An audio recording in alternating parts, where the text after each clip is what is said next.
Bismillahirrahmanirrahim. Assalamualaikum warahmatullahi wabarakatuh. Alhamdulillahirabbil alamin wassalatu wassalamu ala nabiyil mursalin sayyidina wa habibina wa syafi'ina maulana Muhammadin wa ala alihi wa ashabihi ajmain, amma ba'du. Yang saya hormati Dr. Iftikhar Ayaz, welcome to Indonesia. Yang saya hormati Amir Jamaat Ahmadiyah Maulana Abdul Basit. Yang saya hormati dan saya cintai guru saya Profesor Dr. Fran Magnius Seno, sahabat saya, Ustadz Ulil Absar Abdullah. Ya, Mas Ulil itu Ustadz betul pada saya. Cuman saya belum cium tangan aja.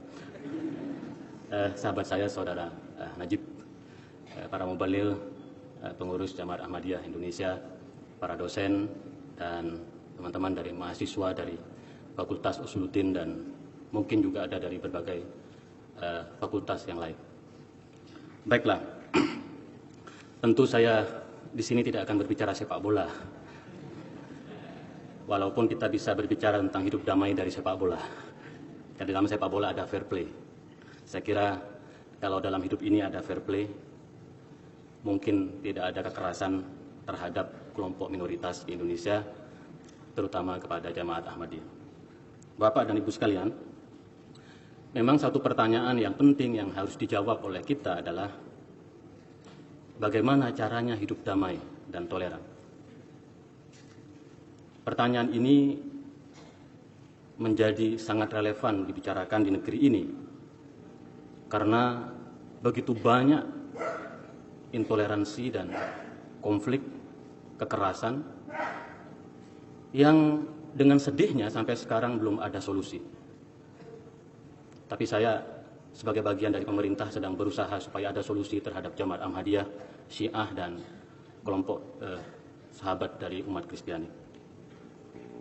Nah, kalau kita berbicara bagaimana hidup damai dan toleran, memang ini persoalannya bukan persoalan sederhana.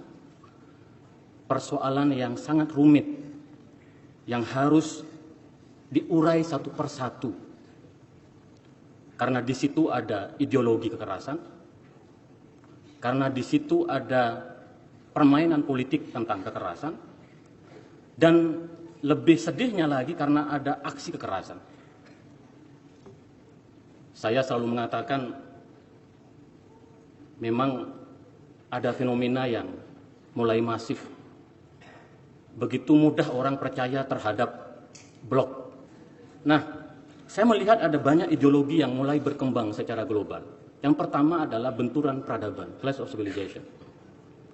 Ideologi ini menjadi beban yang sangat luar biasa bagi kita umat Islam. Karena kemudian seolah-olah telah terjadi benturan antara peradaban Islam dan peradaban Barat. Atau mungkin peradaban Kristen. Yang kedua, ada benturan fundamentalisme. Fundamentalisme yang berkembang di Barat juga mempunyai dampak terhadap tumbuhnya fundamentalisme di negeri kita. Fundamentalisme Yahudi di Israel, fundamentalisme Kristen di Amerika ketika ada seorang pendeta membakar Al-Quran, maka membangunkan macan tidur kelompok fundamentalis negeri kita. Ada identitas soliter, di mana orang menganggap hanya pahamnya yang benar, sementara paham yang lain yang salah. Dan yang terakhir ada kebangkitan agama-agama. Saya sebagai orang NU selalu mendapatkan telepon dari beberapa warga NU. Mas Zuhairi, ini di Pondok Aren tidak jauh dari sini karena rumah saya di belakang kampus. Pondok Aren tidak jauh dari sini, hanya sekitar 5 menit sampai 10 menit. Mas Zuhairi, ini di Pondok Aren sudah ada istighosah versi Kristen, kata begitu. Istighosah itu doa bersama-sama di lapangan, mereka haleluya, haleluya begitu. Mereka bertanya kepada saya, ini bagaimana nanti lapak kita ini habis dengan istighosah mereka gitu. Saya bilang kepada mereka, enggak masalah. Sejauh istighosah, sejauh berdoa di tempat terbuka, enggak ada masalah. Apa salahnya orang berdoa di tempat terbuka? Saya berkata kepada mereka, tetapi poinnya adalah ada kebangkitan agama-agama di mana orang mulai ingin dirinya kelihatan depan publik secara seremonial. Itulah menurut saya problem ideologis yang sekarang teman-teman mahasiswa di sini harus hati-hati memahami ini dengan benar dan mencari solusi yang jauh lebih baik.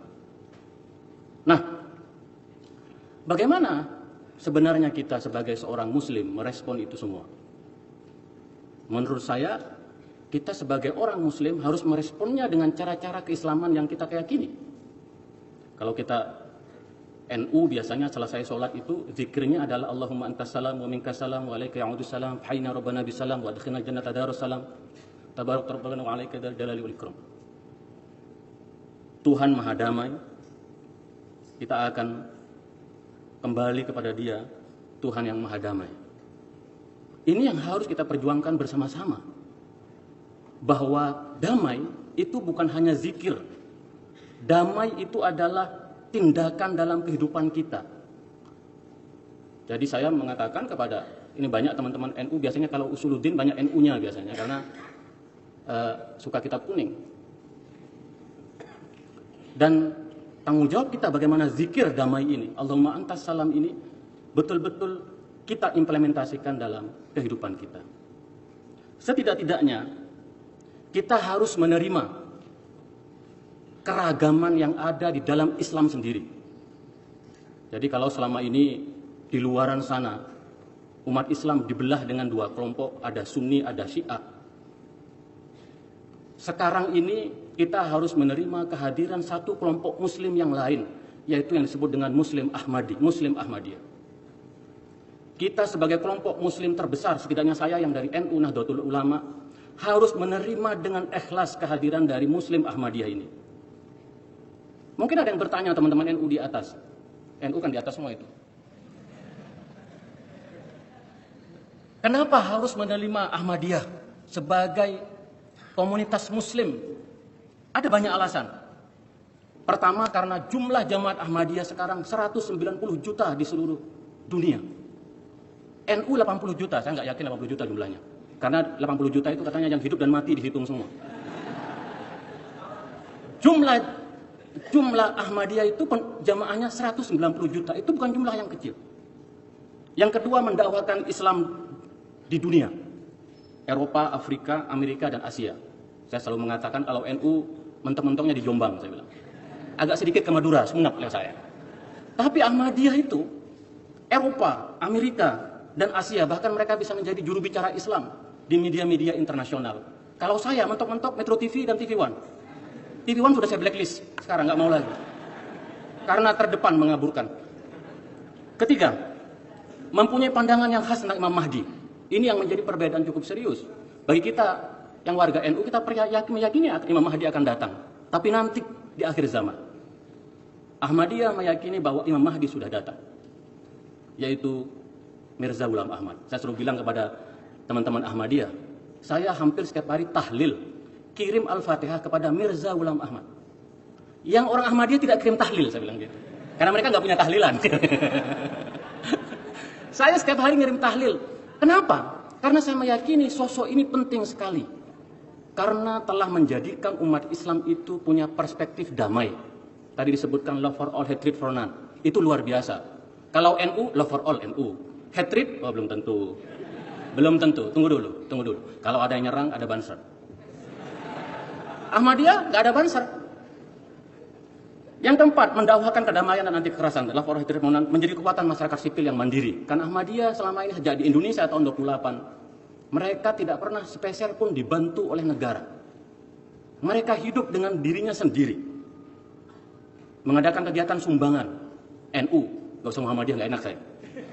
NU bikin kegiatan, proposal di mana-mana. Kalau tidak percaya, tanyakan sama BEM. Nah, oleh karena itu menurut saya, salah satu contoh bagaimana kita hidup damai dan toleran itu adalah menerima keragaman komunitas Islam, termasuk menerima kehadiran Ahmadiyah sebagai bagian dari keluarga besar umat Islam di dunia ini. Nah, bagaimana caranya supaya kita terbuka, bisa hidup damai? Caranya sederhana, menurut saya ada 6 langkah yang harus dilakukan oleh kita. Yang pertama adalah koeksistensi, yaitu hidup berdampingan secara damai. Yang tadi disampaikan oleh Mas Ulil, bagaimana membuka diri. Yang kedua, ada keterbukaan. Yang ketiga, yang paling penting adalah ada pengenalan, mutual learning. Kita saling belajar.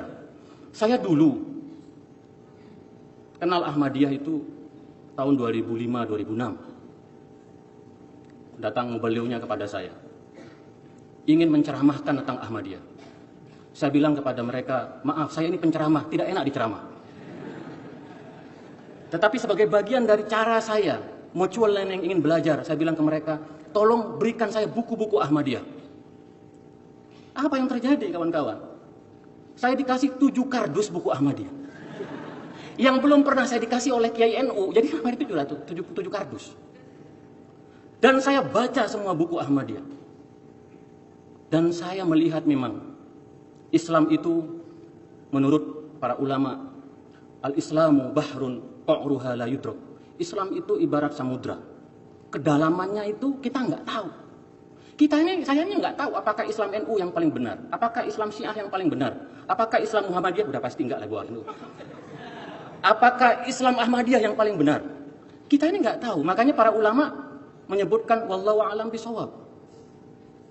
Tuhan yang lebih tahu tentang kebenaran. Ketika saya baca Ahmadiyah, buku-buku Ahmadiyah, dan saya berpikir mungkin ada benarnya dalam pandangan-pandangan Ahmadiyah. Dan itu bisa didapat dari mutual learning. Sebagaimana saya membaca buku-buku Katolik, buku-buku Hindu, buku-buku Buddha. Mungkin ada kebenaran di luar sana. Yang keempat, ada understanding. Setelah kita belajar maka ada pemahaman. Saya yakin betul orang-orang yang benci terhadap agama lain, kelompok-kelompok minoritas, itu karena mereka tidak punya understanding, tidak punya pemahaman. Andai kata mereka ingin baca, ingin belajar, mereka akan tahu. Ahmadiyah itu, teman-teman PMI yang sudah jarang tahajud. Di Ahmadiyah itu tahajud wajib. Wajib itu tahajud mereka malam, sebagai bagian dari membangun spiritualitas. Suatu hari saya ikut mereka, saya dibangunkan malam hari. Mas Wahri bangun tahajud, saya jawab, saya NU, saya bilang begitu. Itu yang nanya NU, optional, bisa milih iya, bisa tidak. Tapi teman-teman PMI, teman-teman dari Fakultas Usuluddin, HMI, kalau mau belajar tahajud lagi, dulu mereka tahajud, tapi sekarang karena sibuk dengan politik kampus dan macam-macam. Nah, sekali-kali datang ke Masjid Ahmadiyah untuk reuni, untuk nostalgia soal tahajud. Yang kelima, setelah understanding nanti ada respect, kita akan menghormati. Dan yang terakhir adalah value and celebration, kita merayakan.